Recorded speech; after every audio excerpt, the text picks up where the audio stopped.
আমার কাছে মনে হয় এখন যদি আমাকে সাবেক প্রধানমন্ত্রী শেখ হাসিনা ইন্টারভিউ দিতে চান, এইটা যদি আইনে কভার নাও করে তাইলেও আমি তার ইন্টারভিউ নিব। এটা যদি এই ইন্টারভিউ নিয়ে আমাকে জেলে যাইতে হইলেও আমি আসলে আমার নিতে হবে, কারণ টু বিগ এ থিং যেটার জন্য আমার এটা চিন্তা করতে হবে। ঠিক আছে, চাপ ছিল কোনো? না না, চাপ না, ঘটনাটা একেবারে চাপ না। কিন্তু যে এনসিপির যারা ওই যে তরুণ তুর্কি জনাব হাসনা, জনাব সার্জিস, তারা লিখছিল, হাসনাতের সাথে কালকে দেখা হলো, আমিও আমার সাথে দেখা করতে ছিল, আমি বললাম যে হাসনা ওই কোন একটা ঘটনা এরকম মনে হলো, হাসনা এবং সার্জিস এরকম বলছিল বিপ্লবীদের রক্তের সাথে প্রতারণা করে।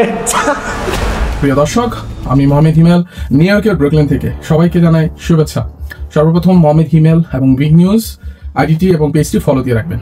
আজকের মূল যে বিষয়টি নিয়ে কথা বলছি সেটি হচ্ছেন খালেদ মহিউদ্দিন, সাংবাদিক, সবচেয়ে জনপ্রিয় বাংলাদেশে এবং অনেকেই ফলো করেন। এবং আজকে ওনার বিষয়ে যে বিষয়টি নিয়ে কথা বলবো সেটি হচ্ছে তিনি ইচ্ছা প্রকাশ করেছেন, মানে সাবেক আর কি, আমি খুব সম্মানের সহিত মাননীয় বলতে হয়তো বা ভুলে গেছেন, আচ্ছা যাই হোক, তুমি তার সাথে কথা বলা কিংবা টক শো করার ইচ্ছা প্রকাশ করেছেন, খুবই ভালো কথা। কিন্তু এখন মজার বিষয়টা হচ্ছে যে শেখ হাসিনাকে নিয়ে ওনার দীর্ঘ সময়ের একটা প্ল্যান ছিল যে উনি টক শো করবে, কথা বলবে। হ্যাঁ, উনি পৃথিবীর সব জায়গা থেকে ইন্টারভিউ নেওয়া শেষ, বারাক ওবামা থেকে তারপর জো বাইডেন, ট্রাম্প, এখন শুধু শেখ হাসিনা তার ইচ্ছা। তো আমরা মনে করি তার শেষ ইচ্ছাটা পূরণ করাটা আসলেই দরকার এবং এটা আসলে খুবই প্রয়োজন। আপনি একটা জিনিস খেয়াল করছেন যে হঠাৎ কইরা খালেদ মাহমুদ কেন এই কথাটা কইতে গেল, কেন বলতে গেল? কারণ হচ্ছে এটা একটা বি প্ল্যানেট, মানে প্ল্যান করা আছে। মানে শেখ হাসিনার সাথে আমাদের যে কোনো একটা সোর্স থেকে আমি জানতে পারলাম, আমার কথা হয়েছে যে তিনি মানে প্ল্যান করে রাখছে যে শেখ হাসিনারে তিনি তার টকশোতে আনবে। কেমনে আনবে? কারণ হচ্ছে তার সাথে শেখ হাসিনার সাথে কথা হয়েছে, কথা চলতেছে। হ্যাঁ, কারণ হচ্ছে বাংলাদেশের মাটিতে এটা নিতে পারবে না, খালেদ মহিউদ্দিনকে নিতে পারবে না। তো খালেদ মহিউদ্দিন তো ধরেন অনেক মানে বুদ্ধিমান সাংবাদিক, বিচক্ষণ টাইপের মানুষ, তো আবার ধরেন কুবুদ্ধি টাইপেরও সাংবাদিক বলতে পারেন, এটাও আছে। তো সেইটা একটা মানে ক্লিয়ার করতেছে, পটটারে কেমনি ক্লিয়ার করতেছে জানেন? যাতে করে সে হুট করে শেখ হাসিনারে যখন মানে এরকম টক শো কিংবা লাইভে যদি নিয়ে আসে, জনগণের প্রতিক্রিয়াটা যেন মানে যতটা থাকা দরকার, যদি আগে থেকে এই যে এখন ধরেন বাংলাদেশের মিডিয়ার সামনে গিয়ে প্রচার করতেছে যে তার মানে আইনের যদি এটা যদি বেআইনি হয় তিনি শেখ হাসিনার সাথে টক শো করবে, মানে অর্থাৎ তিনি আনবে আগে থেকে একটা ডিক্লারেশন দিতেছে এবং মানুষের মনোভাবটা দেখতেছে কি হইতেছে, মাইন্ডসেটের একটা যে ব্যাপারটা, জনগণের মাইন্ডসেটে কিন্তু শেখ হাসিনাকে কোনোভাবে কোনো সোশ্যাল মিডিয়াতে দেখতে চায় না। তো এটাকে সে স্টাবলিশ করতেছে, হ্যাঁ, মানুষের মধ্যে স্টাবলিশ করতেছে। এই যে হাসনাত আব্দুল্লাহ বলেন, এই সার্জিস আলম বলেন, এই তাদের কাছে ধরেন এই কথাগুলো সবার কাছে উপস্থাপন করতেছে এবং স্টেবল করতে চাইতেছে। একটা কথা মনে রাখবেন, মানে শেখ হাসিনা কিন্তু একটা জিনিস, শেখ হাসিনা আসলে একটা জিনিস। তো শেখ হাসিনা তো সকল মিডিয়া তো সে দ্বার প্রান্তে গেছেই আন্ডার কাভারে, কিন্তু তাকে কোনোভাবে কেউ অ্যালাউ করতেছে না। তো এখন এই শেষমেশ খালেদ মহিউদ্দিনের টক শোতে তার একটা আসার সম্ভাবনা বেশি আছে, যেটা হচ্ছে আগে থেকে নির্বাচনের মতো একটা প্রচারণা সে চালাচ্ছে। হ্যাঁ, ক্যাম্পেইন করতেছে। ধরেন এই যে এখানে যা বলতেছে আমার শেখ হাসিনারে লাগবেই, টক শোতে তিনি আনতে হবেই, তার একটা বড় মানে মিশন।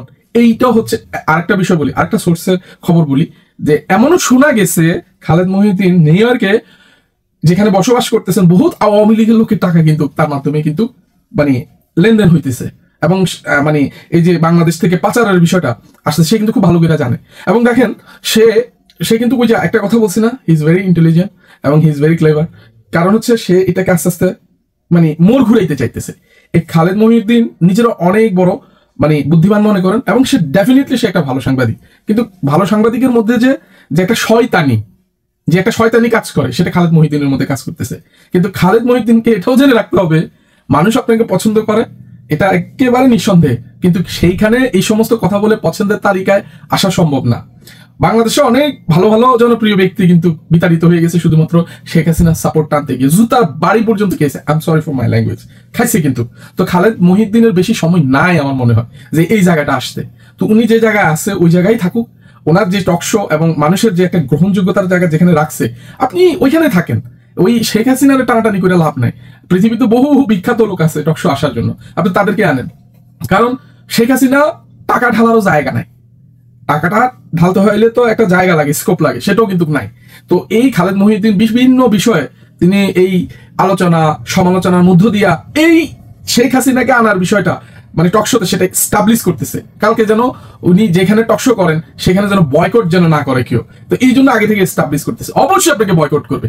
আপনি যদি শেখ হাসিনারে আনেন, এটা মনে রাখবেন, বাংলার জনগণ এটা মেনে নিবে না, এবং বাংলাদেশে যে আপনার একটা মানুষের প্রতি যে একটা গ্রহণযোগ্যতা আপনার প্রতি ছিল এটা থাকবে না।